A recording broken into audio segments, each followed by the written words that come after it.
যে ঘটনাটি এখন শেয়ার করব সেটি আপনাদেরই পাঠানো একটি ঘটনা, এবং যেভাবে লিখেছেন আমি সেইভাবেই পড়ার চেষ্টা করছি। আসসালামু আলাইকুম রাসেল ভাই, আশা করি আপনি ভালো আছেন। আমি মনিরুল বলছি যশোর থেকে। তারপর তিনি বলেছেন যে তিনি সব এপিসোডগুলো আমার শুনেছেন, কিন্তু তিনি তারপরে লিখছেন যে আমাদের সাথে ঘটে যাওয়া কোনো ঘটনা কখনো শেয়ার করা হয়নি। মানে তিনি লাস্ট 10 বছরে আমার সাথে কখনো তার কোনো ঘটনা শেয়ার করেননি, কিন্তু হঠাৎ করে তিনি মনে করেছেন যেটা, সেটাই তিনি লিখছেন যে হঠাৎ করে মনে করলাম আর বসে থাকবো না, সব ঘটনা শেয়ার করার সময় চলে এসেছে। আমাদের পরের ঘটনায় আমি সত্যি জানি না আপনারা কতটা excited, but I am very excited that we are going to start live show, এবং কত মজা হবে, এবং আমরা ঠিক আবারও আগের সময়ে ফিরে যাব, এবং সেজন্য আপনাদের সহযোগিতা দরকার।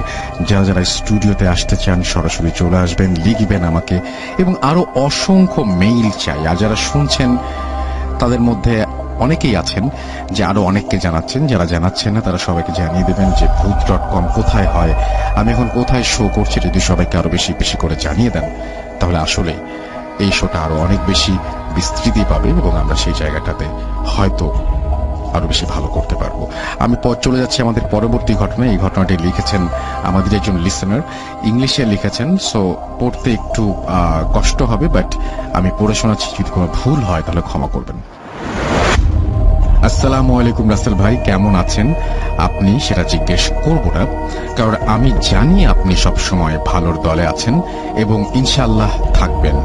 এবং তিনি বলছেন যে তিনি আমার সাথে আমার শুরুর শো থেকেই সঙ্গে আছেন, এবং ভূত.com পর্যন্ত সব সময় আপনার সাথে ছিলাম, আছি, এবং ইনশাআল্লাহ থাকবো। অনেকদিন ধরে ইচ্ছা ছিল আপনাকে আমার এক্সপেরিয়েন্স গুলো শেয়ার করার, কিন্তু সময় এবং সুযোগ হয়ে ওঠেনি, তাই আপনাকে আর শেয়ার করা হয়নি। যাই হোক, আর কথা না বাড়িয়ে আমি আমার ঘটনায় যাচ্ছি।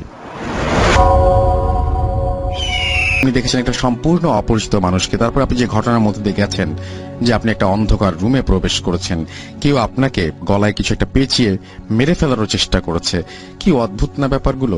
এবং সবচেয়ে অদ্ভুত যে ব্যাপারটা সেটা হচ্ছে এই ঘটনাটা পড়ার সময় আমি কেমন একটা প্রেশার ফিল করেছি। I was not feeling good. আমার বেশ খারাপ লাগছিল, কষ্ট হচ্ছিল, এবং আমার অস্থির লাগছিল। এবং যেই মুহূর্তে ঘটনাটা শেষ হলো সেই মুহূর্তে সমস্ত অস্থিরতা কেমন করে যেন সব দিকে চলে গেল। মানে এখন আমার আর সেই অস্থিরতা নাই। তো আমার কাছে মনে হয় যে এই গল্পটার মধ্যে বা এই ঘটনাটির মধ্যে আসলেই সত্যি কিছু একটা আছে। এবং আপনাদের কাছে যদি এরকম ঘটনা থাকে আপনারা লিখে পাঠান। আমাদের অ্যাড্রেস হচ্ছে russell.booth.com@gmail.com। আপনার নাম, ঠিকানা এবং ফোন নাম্বার সহ আপনার জীবনে ঘটে যাওয়া বা আপনার জানা সেরা ঘটনা লিখে পাঠান আমাদেরকে। ঘটনার শুরুতে অবশ্যই উল্লেখ করুন যে ঘটনাটি আপনি স্টুডিওতে এসে শেয়ার করতে চান, নাকি আপনি চান আপনার ঘটনা আমরা পড়ে শোনাই। যারা দেশের বাইরে রয়েছেন তারা সরাসরি অডিও ক্লিপ পাঠাতে পারেন বা লিখেও পাঠাতে পারেন ঘটনাটি। আমরা চলে যাব আমাদের পরবর্তী ঘটনায়, যে ঘটনাটি আরো মজা দেবে আপনাদেরকে আমি আশা করছি। এবং এই ঘটনাটিও এই সপ্তাহেই এসছে, এবং এই ঘটনাটি একটা চালা নিয়ে কি আপনারা হয়তো অনেকেই জানেন চালা সম্পর্কে। আমি চালা অনুমান করতে পারি, বাট কখনো হয়তো দেখিনি, বাট আমি মোটামুটি মনে করতে পারি যে এইরকমই, এটাই চালা, এরকম কিছু একটা হবে। তো যাই হোক, সেরকম একটি চালার ঘটনা আশা করছি আপনাদের অনেক ভালো লাগবে। চলুন দেরি না করে সেই ঘটনাটি শুনে আসি এবং আমাদের সাথে থাকুন। আর একটা জিনিস মনে রাখতে হবে, আমাদের ফেসবুক পেজ হচ্ছে www.facebook.com/russell.স্বাধীন। আমাদের অবশ্যই ভূত.com এর সাথে থাকুন, ঘটনা পাঠান, আমাদের উৎসাহ দিন। চলে যাব আমাদের পরবর্তী ঘটনায়।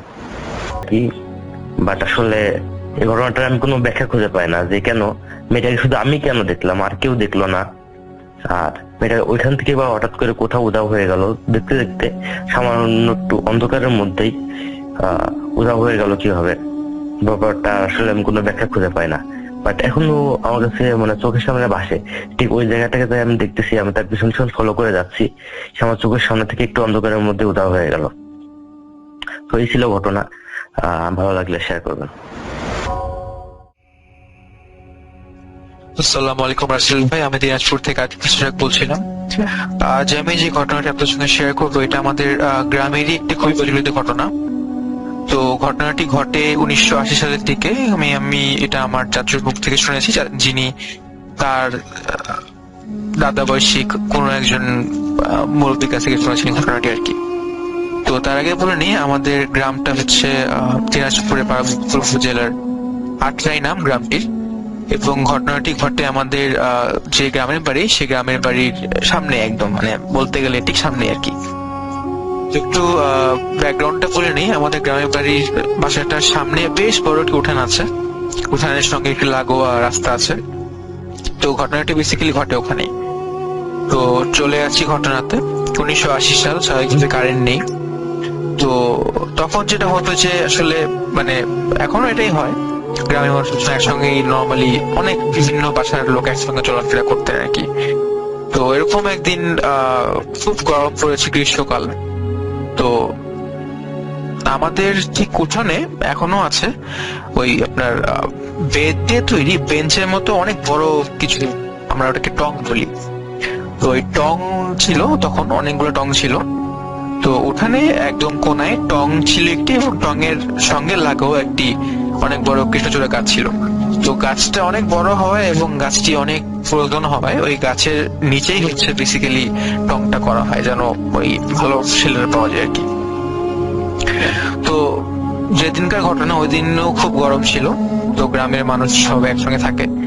তো যার সঙ্গে ঘটনাটি ঘটে উনি এরকম সারাদিন কাজ টাজ করে, বিভিন্ন খেতে কাজ করে, তারপরে হাটে একটু যে বাজার টাজার করে একটু এসে তিনি ওনার বন্ধুদের সঙ্গে মিলে ওখানে একটু বসেছিলেন আর কি। তো সারাদিন কথা বলছিলেন, আড্ডা দিচ্ছিলেন, দিন কেমন গুলো শুনে কথা বললেন, যেটা যেটা হয় গ্রামের মানুষের সঙ্গে থাকলে যেটা হয় আর কি, পুরুষ মানুষ।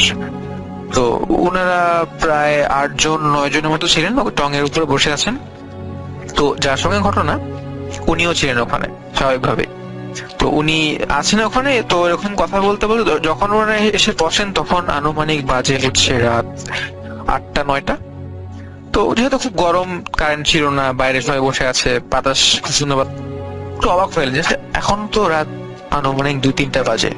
তো এই সময় মহিলা যাচ্ছে, নিশ্চয়ই হয়তো তার গ্রামে এখনো ওরকম আগে থেকে এরকম হয় যে ঝগড়া লাগলে মানে মহিলারা হয়তো বাপের বাড়ি ডাক করে চলে গেল আর কি। তো উনি মনে করেন হয়তো ওরকম কিছু একটা হয়েছে, কেউ কোনো মহিলা বাড়ি থেকে হয়তো মন খারাপ করে বা ঝগড়া করে চলে আসে। যেহেতু ওই সময় তখন ট্রেন ছিল কিন্তু আমাদের এখানে।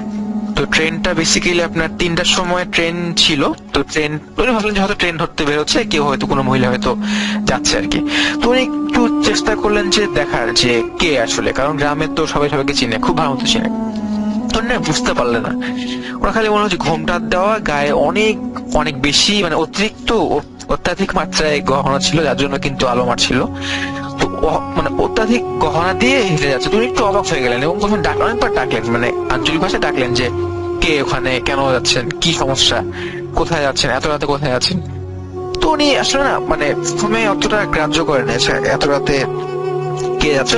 মানে নর্মালি ভেবেছেন, প্যারানর্মাল কিছু ভাবেনি, কারণ গ্রামের মানুষ সাহসী হন। তো যেহেতু একা ছিলেন, একটু একটু মানে ভয় লাগছিল, ভয় বলা যায় না, মানে একটু অদ্ভুত লাগছিল আর কি। তো উনি কি করলেন, উনি দেখলেন যে মহিলাটি আস্তে আস্তে আস্তে থেকে যাচ্ছে। তো উনি মানে যখন প্রথমে ডাকার পর সাড়া দিল না মহিলাটি, তখন তিনি ওনার পিছু নিলেন। তো পিছু নিচে নিচে এক সময় দেখলেন যে সামনে একটি অনেক বড় একটি কাঁঠাল গাছ ছিল। তো একটু বলে নেই, গাছটি আসলে আগে থেকেই মানে ভালো দুর্নাম ছিল মানে গাছটিকে বলা হতো দোষ আছে আর কি। তো বেসিক্যালি গাছটি পরে কেটে এখন ওখানে মসজিদ আছে আমাদের, মানে ওখানে আমাদের এলাকার মসজিদটি আর কি। তো উনি না ওরকম ওনার মাথায় ওটা ক্লিক করেন, আচ্ছা এই গাছের দিকে উনি মহিলাটা যাচ্ছে কেন, মানে ওনার ঠিক ওই সময় যেহেতু ঘুম থেকে উঠে আসেন, মানে এখনো আর মনে ঠিক কত ভাঙিনি হতো বা একটু হয়তো স্বাভাবিক হয়েছে। তো উনি ওইভাবে এত গ্রাহ্য করেন, আচ্ছা ওখানেই কেন আছে। তো উনি খেয়াল করলেন যে মহিলাটি আস্তে আস্তে ওই গাছের দিকে মানে এগোচ্ছে।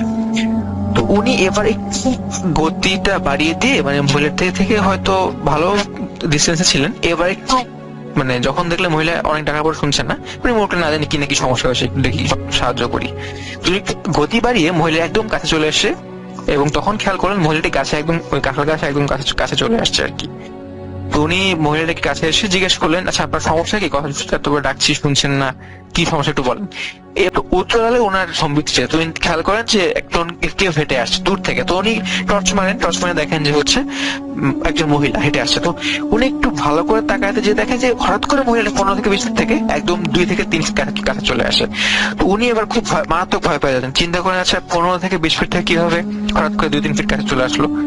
তো উনি মানে খুবই ভয় পেয়েছেন এবং মহিলাটি সেম তাকে বলে যে বেশি মানে আগ্রহ থাকা ভালো না, তুই যেখানে আছিস সেখানে চলে যা, আমি তোর ক্ষতি করবো না, তুই তোর মতো থাক, কিন্তু আমার পিছু নিলে বা আমার ব্যাপারে আগ্রহী হলে বা আমার কিছু জিজ্ঞেস করলে আমি কিন্তু তোর ক্ষতি করবো, তোকে কিন্তু এখানে মেরে ফেলবো আজকে। তো বেসিক্যালি এরপরে আর সে এরকম ইয়া করে স্বাভাবিকভাবে সে অত্যন্ত ভয় পেয়ে যায়, ভয় পেয়ে সে পরে তার বাড়ি চলে যায়। তো এরকমই আর কি বেসিক্যালি এই মহিলাকে নিয়ে মানে এরকম অনেক ঘটনা প্রচলিত আছে আমাদের গ্রামে। তো বেসিক্যালি এই দুটোই হচ্ছে আমি শুনেছি, যেগুলা আমি আপনাদের কাছে শেয়ার করলাম। তো যদি ফ্যাসেল ঘটনাটি ভালো লাগে দয়া করে শেয়ার করবেন এবং সবাইকে রমজানের শুভেচ্ছা। সবাই ভালো থাকেন, সুস্থ থাকুন এবং কোয়ারেন্টাইনে থাকুন অবশ্যই। আসসালামু আলাইকুম। আসসালামু আলাইকুম। আমি senior army officer Mohammad Mikail Hossain, অবসরপ্রাপ্ত। বর্তমান বাড়িতে অবস্থান করছি। আমার বাড়ি খুলনা জেলা তেরোকথা উপজেলা কাঠিঙ্গা গ্রাম। আমি একটি ঘটনা বলবো।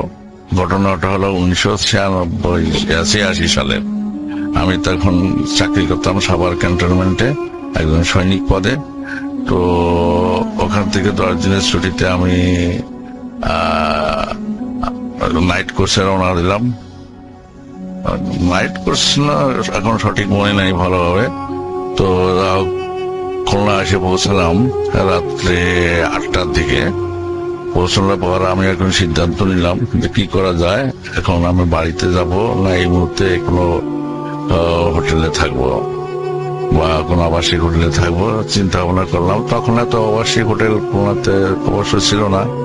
যাই হোক, আমি তখন চিন্তা করলাম, সিদ্ধান্ত নিলাম দেখি চেষ্টা করে বাড়ির দিকে যাই।